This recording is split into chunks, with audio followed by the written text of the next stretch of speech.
Bonjour et bienvenue à notre toute première série de capsules informatives dessinées de Zen Maternité. Vous l'avez sans doute déjà remarqué, pour donner la vie, le corps doit effectuer des transformations extraordinaires. Et ces changements entraînent parfois des inconforts, les fameux malaises de grossesse. Je m'appelle Martine, je suis votre experte en périnatalité et accompagnante de la grossesse, et aujourd'hui, je vais vous parler du malaise qu'on rencontre le plus souvent pendant la grossesse. Les nausées et vomissements. Si vous êtes enceinte, il y a de bonnes chances pour que vous ayez eu des nausées et peut-être même des vomissements. Mais pourquoi est-ce qu'on a des nausées pendant la grossesse? Qu'est-ce qu'on peut faire pour les prévenir et les traiter? C'est ce que vous découvrirez dans cette capsule. La principale cause des nausées et vomissements pendant la grossesse, c'est l'augmentation des hormones. L'estrogène augmente la sensibilité aux odeurs. La progestérone détend les muscles involontaires, ce qui inclut tous les muscles de notre système digestif. L'estomac prend plus de temps à se vider et ça entraîne des nausées. Mais c'est surtout la bêta-HCG qui est la grande coupable, du moins en ce qui concerne les nausées du premier trimestre. C'est une hormone spécifique de la grossesse qui est extrêmement importante. C'est grâce à elle que l'ovule fécondé peut s'implanter sur la paroi de ton utérus et que le placenta de ton bébé peut se développer. Elle diminue aussi le risque de fausse couche en empêchant l'utérus de se contracter de manière à expulser le bébé.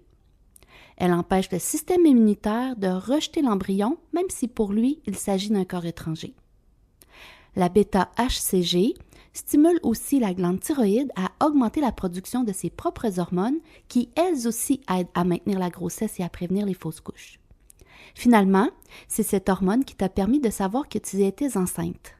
Et oui, nos tests de grossesse maison la détectent dans notre urine et les tests sanguins dans notre sang. Bon, les nausées, c'est en quelque sorte le prix à payer pour pouvoir porter la vie dans son ventre. Mais ça n'empêche pas que ça peut devenir difficile à supporter. Donc, qu'est-ce qu'on peut faire pour les prévenir? Bien déjà, c'est possible de commencer la prévention avant même d'être enceinte.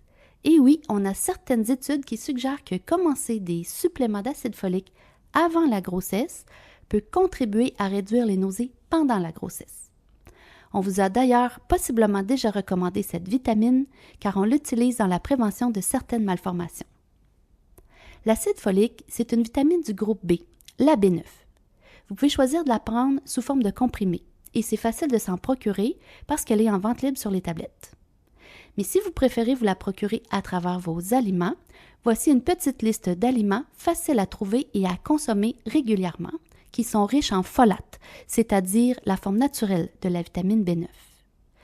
Vous pouvez manger du maïs, des légumineuses, des épinards, de l'avocat, du brocoli, des choux de Bruxelles ou tout autre type de choux, des graines de tournesol et des oranges.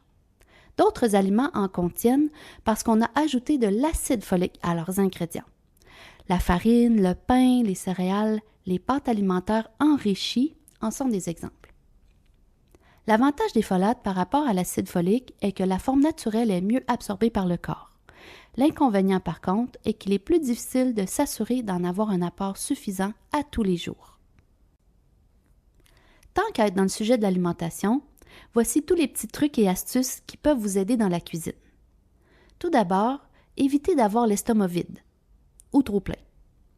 Beaucoup de mamans se rendent compte qu'elles sont nauséeuses parce qu'elles ont été trop longtemps sans manger. D'ailleurs, c'est pour ça que les nausées sont souvent le matin, au réveil. Assurez-vous de toujours avoir sous la main un petit quelque chose à grignoter et ce, tout au long de la journée. Quand vous avez la nausée, mangez des aliments secs comme des craquelins, des croustilles de maïs ou du pain grillé. Évitez de prendre des liquides pendant les repas et mangez des plus petites quantités parce que quand l'estomac est trop plein, il est distendu et ça donne des nausées. Par contre, n'oubliez pas de boire entre les repas parce que c'est important de demeurer bien hydraté, particulièrement pendant la grossesse. Manger des aliments riches en protéines peut aider à réduire les nausées en stabilisant la glycémie, c'est-à-dire votre taux de sucre dans le sang. À l'inverse, les aliments frits, très gras ou épicés peuvent aggraver les nausées parce qu'ils irritent votre estomac. Si tel est le cas pour vous, mieux vaut les éviter. Le gingembre est un ingrédient naturel reconnu depuis longtemps pour son efficacité contre les nausées. Il est bien toléré quand il n'est pas consommé en excès et est reconnu comme étant sécuritaire pendant la grossesse. Il suffit de râper 1 ou 2 cm de cette racine, de l'ajouter à une tasse d'eau chaude et de laisser infuser pendant 10 minutes, puis filtrer et savourer. Ou encore, ajoutez-y un peu de miel, de citron ou les deux, selon vos goûts et vos envies du moment. Vous pouvez aussi en ajouter à vos recettes. Vous pourriez par exemple cuisiner un excellent sauté de légumes à saveur asiatique, ou encore profiter de votre journée de congé pour faire de délicieux biscuits au gingembre. Il faut tout de même le consommer avec modération parce qu'en trop grande quantité, il peut irriter votre estomac. De toute façon, une toute petite quantité est suffisante pour bénéficier de la pleine efficacité de la racine de gingembre. Pour vous donner une idée, une pincée ou 1/8 de cuillère à thé de gingembre en poudre est suffisant pour être efficace. Vous pouvez en prendre jusqu'à 4 fois par jour. La dose maximale recommandée correspond à environ 3/4 de cuillère à thé par jour pendant la grossesse. Pour le gingembre frais, une demi-cuillère à thé de gingembre râpé jusqu'à 4 fois par jour est suffisant pour être efficace. Et évitez de dépasser 2 cuillères par jour, soit la quantité vous permettant de préparer environ 3 infusions. Le gingembre existe aussi sous forme de comprimé. Mais attention, il peut interagir avec plusieurs médicaments, même sous sa forme alimentaire. Donc, si vous prenez des médicaments, c'est important de vous informer auprès de votre médecin ou de votre pharmacien si l'utilisation du gingembre est sécuritaire pour vous. Revenons maintenant à la prévention. La fatigue ou un environnement trop chaud peut déclencher ou amplifier les nausées. N'oubliez pas que fabriquer un bébé à partir de tout juste 2 petites cellules, ça demande énormément d'énergie à votre corps. C'est donc normal de se fatiguer plus facilement et d'avoir besoin de plus de repos. Nous avons déjà parlé de la sensibilité aux odeurs pendant la grossesse. Aérer la pièce ou prendre l'air peut vous aider à vous sentir mieux. Sans compter que les petites marches, c'est très bénéfique pendant la grossesse. Nous avons aussi parlé de l'importance du repos. Voici quelques précautions à prendre au lever. Enceinte, on tolère moins bien les changements de position rapides. Au réveil, évitez de bondir en dehors du lit. Utilisez plutôt la technique de lever en 3 étapes. Asseyez-vous d'abord quelques secondes dans votre lit, puis ensuite quelques secondes au bord du lit, les pieds au sol. Une fois debout, donnez-vous 1 à 2 secondes avant de partir. Si vous avez des étourdissements, mieux vaut vous rasseoir ou vous allonger. Lorsque vous vous sentez mieux, vous pouvez reprendre les étapes en y allant plus doucement. Si vous avez des nausées matinales, essayez ce truc qui a fonctionné pour beaucoup de femmes enceintes. Gardez à portée de main quelques biscuits soda ou encore des croustilles de maïs près de votre lit. Au réveil, avant même de sortir du lit, mangez vos craquelins. Oui, vous risquez d'avoir quelques miettes à ramasser, mais si ça fonctionne, ça en vaut la peine. Parfois, ce sont les vitamines de grossesse qui donnent des maux de cœur le matin. Assurez-vous de les prendre avec de la nourriture. Et si ça ne fait pas, bien mieux vaut les cesser et les remplacer par l'acide folique seul. De toute façon, une alimentation variée à base d'aliments frais devrait normalement vous procurer tous les nutriments dont vous avez besoin. Ceci dit, ce n'est pas toujours facile de bien s'alimenter pendant la grossesse. Déjà, les nausées, ça coupe l'appétit, mais aussi, il n'est pas rare de développer du dégoût pour certains aliments que l'on aimait avant la grossesse. À l'inverse, on ressent parfois des envies très fortes pour certains aliments précis. Si vous faites face à ces défis, rappelez-vous qu'il est préférable de manger des aliments moins bons pour la santé que de ne pas manger du tout. Réduire le stress fait également partie des stratégies pour réduire les nausées. Les techniques comme le yoga prénatal, la méditation ou la relaxation guidée et les visualisations positives peuvent vous aider à diminuer les tensions qui aggravent les nausées.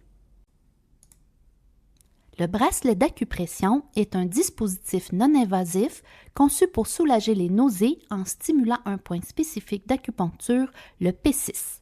Il s'agit d'un bracelet élastique, souvent en tissu ou en silicone, équipé d'un bouton ou d'une bille, en plastique ou en métal.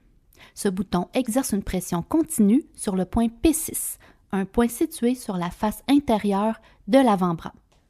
Pour le localiser, placez 3 doigts de l'autre main juste sous le pli de votre poignet. Le P6 se trouve sous le troisième doigt, entre les deux tendons centraux, que vous pouvez repérer car vous les ressentez comme des élastiques tendus sous la peau lorsque vous palpez. La pression appliquée stimule les nerfs de cette région et les terminaisons nerveuses. La stimulation réduit l'activité du centre des vomissements situé à la base du cerveau. Elle peut également améliorer les mouvements de l'estomac et réduire les spasmes musculaires qui sont des causes fréquentes de nausées. Simple d'utilisation, vous n'avez qu'à enfiler le bracelet sur votre poignet. Positionnez le bouton ou la bille directement sur le point P6. Vérifiez que la pression est confortable mais suffisante pour stimuler le point. Portez-le en continu ou pendant les périodes où les nausées sont les plus fréquentes et, pour des résultats optimaux, vous pouvez en porter un sur chaque poignet.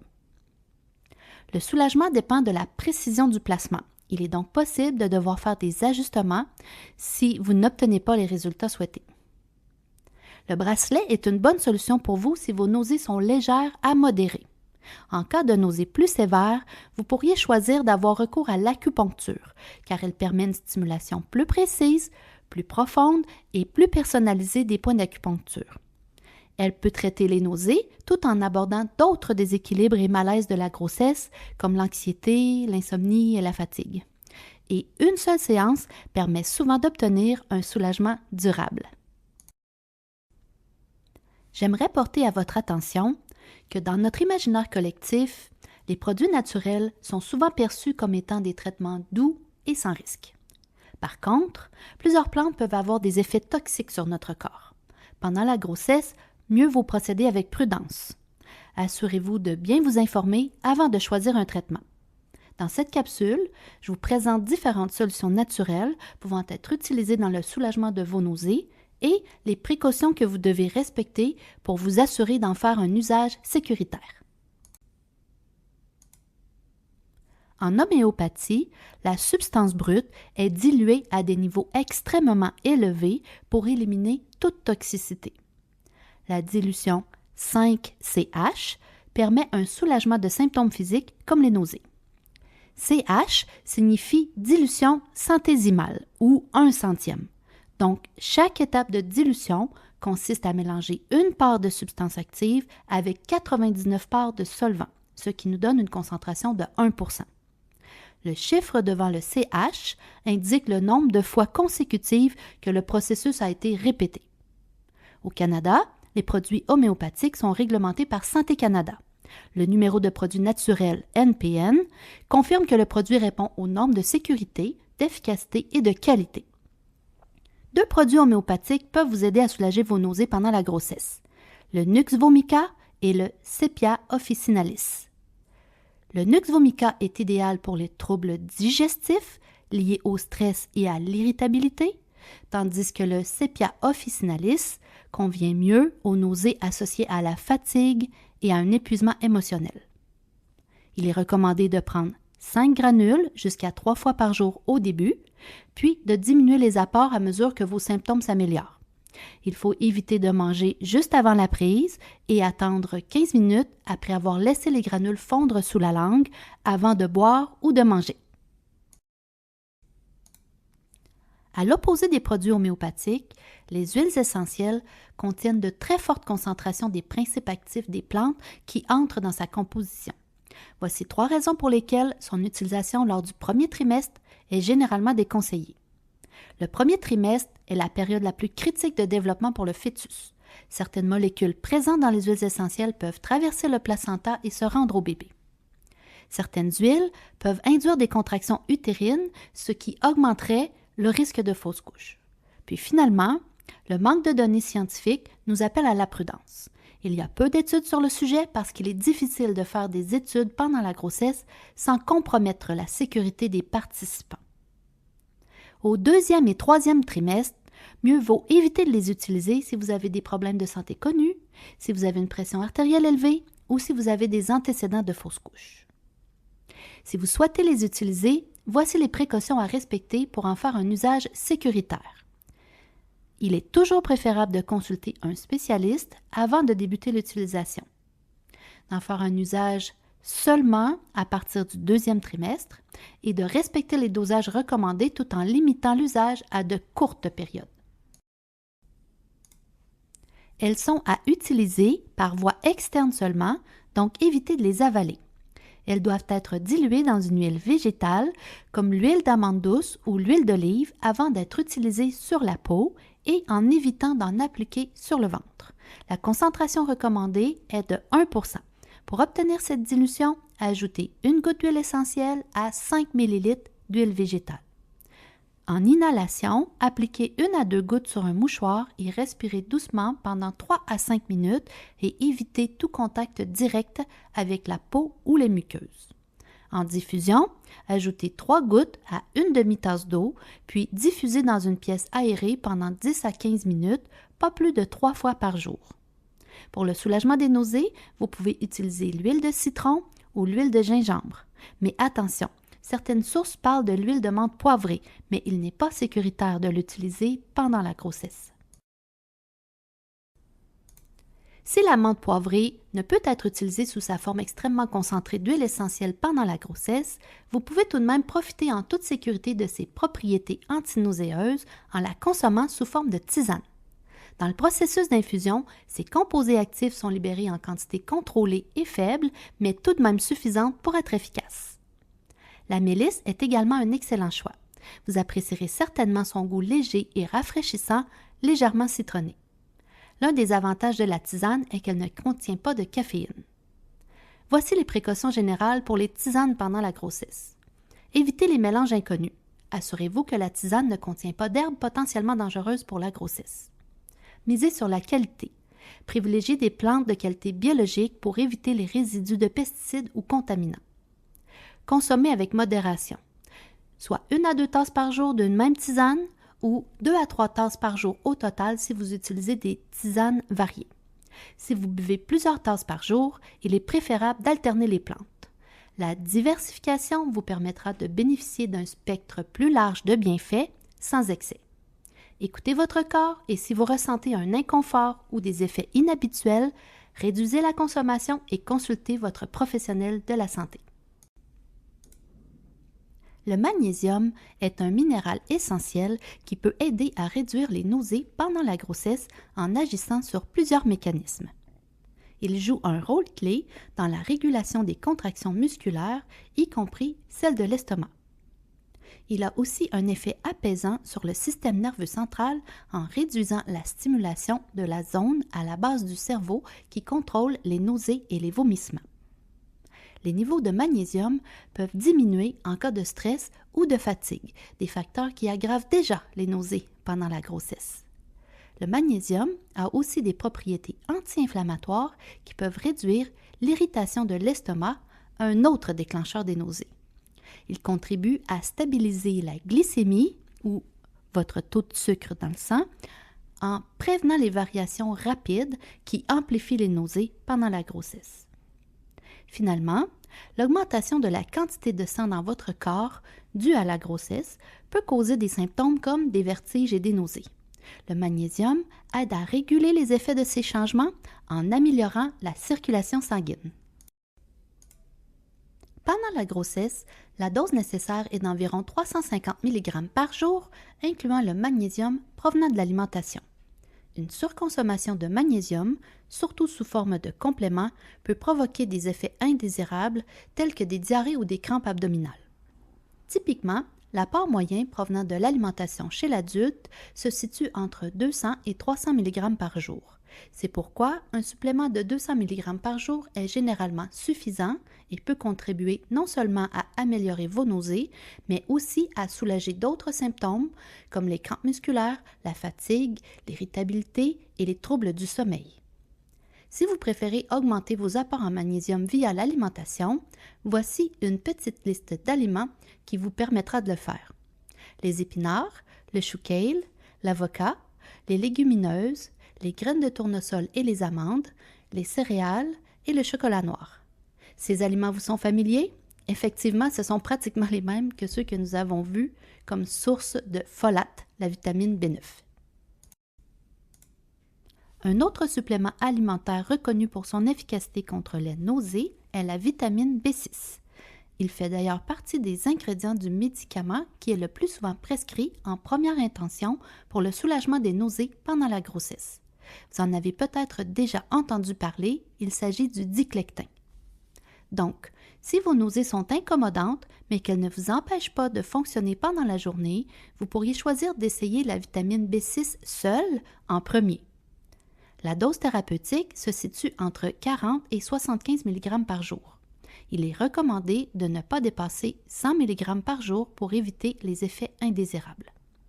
Pour ce qui est des sources alimentaires, les aliments en contiennent trop peu pour vous permettre d'atteindre un dosage efficace contre les nausées.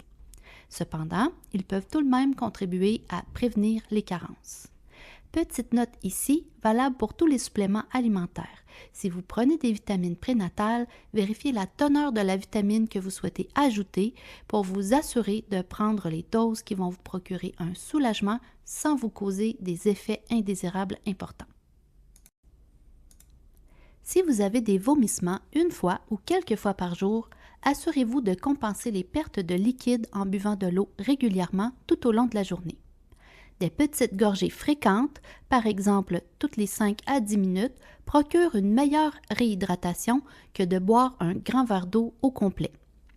Parce qu'une grande quantité d'un seul coup aura pour effet de distendre votre estomac et pourrait provoquer à nouveau des vomissements. La forme la plus sévère de vomissement pendant la grossesse se nomme hyperémèse gravidique. Si vous perdez du poids sur la balance et présentez des signes de déshydratation comme la bouche sèche, la diminution des urines foncées ou plus odorantes, une consultation médicale est réellement nécessaire. Des prélèvements sanguins pourront déterminer si vous devez recevoir des traitements médicaux. Finalement, plusieurs antinauséeux de prescription peuvent être utilisés sécuritairement pendant la grossesse sous supervision médicale. Donc, si vous avez des nausées ou des vomissements qui vous empêchent d'être fonctionnels, il ne faut pas hésiter à en parler à votre médecin. Cette capsule nous a permis de constater que les nausées sont très fréquentes pendant la grossesse et peuvent être pénibles à supporter. Heureusement, il existe plusieurs moyens de les prévenir et de les traiter. J'espère que cette capsule vous a permis de découvrir quelques astuces qui fonctionnent bien pour vous et que vous vous porterez mieux d'ici peu. Entre-temps, rappelez-vous qu'il est tout à fait normal de faire face à quelques défis pendant la grossesse et que vous n'êtes pas seul. Je vous souhaite une grossesse et une expérience de naissance épanouissante et la plus belle des rencontres avec votre bébé. Je m'appelle Martine et je suis votre experte en périnatalité et accompagnante de la grossesse et on se dit à très bientôt pour une prochaine capsule dessinée de Zen Maternité.